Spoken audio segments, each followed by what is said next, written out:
제가 청와대에 있을 때 가장 많이 답답했었던 것은 무엇이든지 제때 이루어지지 않았다는 부분이었습니다.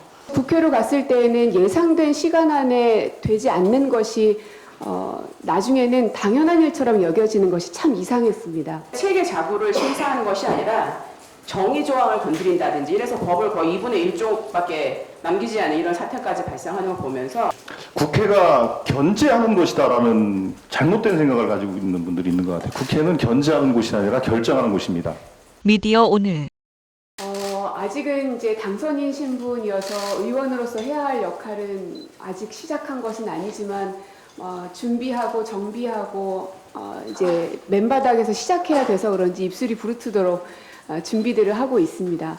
근데 이번 21대 국회가 만들어지기까지 가장 많은 후보자들이 내세웠던 게 일하는 국회 그리고 새로운 정치를 보여주겠다는 선언이었을 텐데요.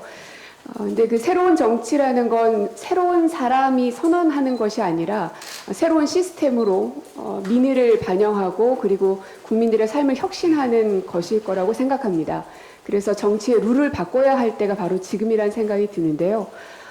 제가 청와대에 있을 때 가장 많이 답답했었던 것은 무엇이든지 제때 이루어지지 않았다는 부분이었습니다. 어떤 하나의 정책과 제도를 만들 때에는 현장에서의 목소리도 참 많이 듣고 또 국회의 목소리 혹은 이제 각 정부 부처의 목소리 또 청와대 안에서의 목소리 여러 가지 것들을 반영해서 하나의 이렇게 숙성된 어떤 제도가 나오게 되는데 그것이 국회로 갔을 때에는 예상된 시간 안에 되지 않는 것이 나중에는 당연한 일처럼 여겨지는 것이 참 이상했습니다. 그래서 뭐 다 아시다시피 유치원 3법도 어린이 안전관련법도 어느 것 하나 제때 되지 않았는데 오늘 조금 전에 그 국회의장 선출 총회, 민주당 총회에서 원내대표님께서 이번 국회가 개원하는 그 일만큼은 제때 이루어져야 한다라는 의사를 굉장히 강력하게 얘기해 주셨는데요. 진짜 여야 모든 선배님들께 간곡하게 당부드리고 싶은 것은 일하는 국회를 표면적으로 보여드리기 위해서는 일단 첫 번째로는 그 어떤 정쟁하는 것이 아니라 빠른 시간 안에 그리고 제 시간 안에 개원하는 것이 첫 번째 과제이지 않을까 하는 생각이 듭니다. 저도 밥값하는 국회의원이 될 수 있도록 선배님들 따라서 정말 열심히 하도록 하겠습니다.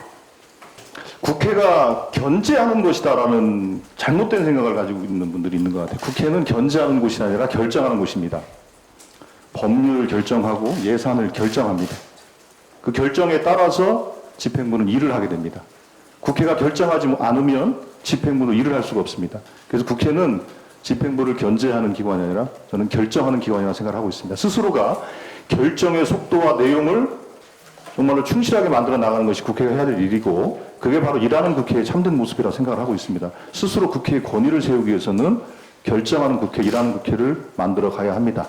열심히 노력하도록 하겠습니다. 법사위의 체계 자구권은 반드시 폐지되어야 합니다. 제가 여성가족위원회 간사를 했었는데요.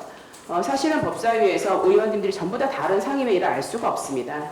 그런데 체계 자구를 심사하는 것이 아니라 정의 조항을 건드린다든지 이래서 법을 거의 2분의 1쪽밖에 남기지 않은 이런 사태까지 발생하는 걸 보면서 저는 이번에는 반드시 이 법사위의 체계자구 심사권 그래서 법을 다른 법을 훼손하기도 하고 또 정말 통과시키지 않는 그런 아주 주된 역할을 하고 있어서 이 부분이 반드시 해결돼야 된다고 보고요.